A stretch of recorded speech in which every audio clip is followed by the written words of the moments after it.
Hello, gynaecologist doctor Sinha बोल रही हैं? यस। डॉक्टर आपसे बात करना था। ये वाइफ प्रेग्नेंट है। कितने मंथ की प्रेग्नेंट है? 4 महीने हो गया मैडम। अच्छा, ओके। समझ नहीं आ रहा डॉक्टर, कैसे आपको बताएं क्योंकि आप माइंड मत करना, पता तो चल जाता है, हमारी वाइफ को भी पता चल गया था। लड़की है। अच्छा, अबॉर्शन करना था। Is there complication? कॉम्प्लिकेशन कोई नहीं है, लड़की है तो। ये कैसे बात कर रहे हो आप? क्या बात कर रहे हैं आप? मेरा टाइम मत वेस्ट करो, मैं सच बता रही हूँ, मैं तुम्हें जेल करवा दूंगी। ऐसा तुम पहले नहीं हो। लड़की है। तुमको समझ में नहीं आ रही बात है?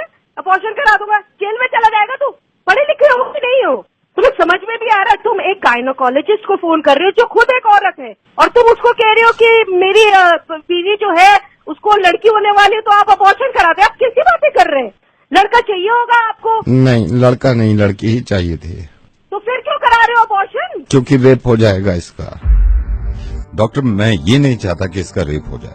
I am so sorry doctor, मैं नवेद बोल रहा हूँ रेडियो मिर्ची से। और मुझे मालूम है कि आपके पास कॉल्स आती होंगी, लेकिन उनकी वजह यही होती होगी कि मैं दहेज नहीं दे सकता या मैं लड़की को पढ़ा नहीं सकता। लेकिन अब कॉल्स आया करेंगी और वजह ये हुआ करेगी डॉक्टर कि मैं अपनी बच्ची को पैदा नहीं होने देना चाहता क्योंकि इसका रेप हो सकता है।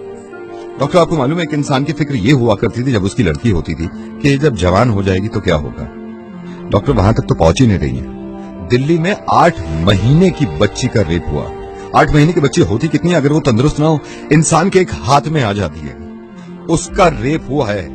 हम सॉरी, मैंने आपका वक्त भी ले लिया, लेकिन मैं बताना चाह रहा हूं सबको कि ये होने लगेगा, वरना इस चीज को बंद करवा दो।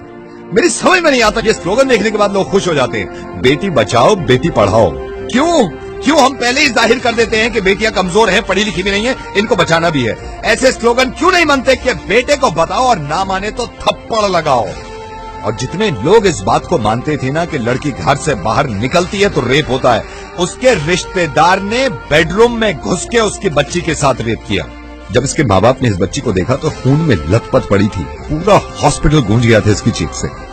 और हिंदू मुस्लिम, आप करते रहिए अपना काम एक दूसरे को बुरा भला कहने में और जुलूस निकाल के एक दूसरे को मारने में। अगर शर्म है ना थोड़ी सी, तो इनसे ज्यादा खतरनाक जो हमारे मुल्क में हो रहा है कि बच्चियों के रेप जो करते हैं, उन जानवरों को जाके सबक सिखाओ, इतनी भीड़ ले जाकर। और कोई बताने की जरूरत नहीं है किसी को कि लड़कियां किसी से कम नहीं होती। जब आप किसी को ये बताते हैं कि लड़कियां किसी से कम नहीं है, इसका मतलब यह है कि कहीं ना कहीं पहले से ही दिमाग में हमने ठूस रखा है कि लड़कियां कम होती है। 100 करोड़ की आबादी में अगर एक इंसान भी मेरी आवाज सुन रहा है ना, और इसको ये लगता है कि लड़कियां देर रात घर से बाहर निकलती हैं तो रेप होते हैं, तो मुझसे बात कर ले। मैं कसम खा रहा हूं, अगर इसने मुझे हरा दिया इस चीज में तो जिंदगी में कभी रेडियो पे नहीं आऊंगा और अपनी आवाज नहीं सुनाऊंगा।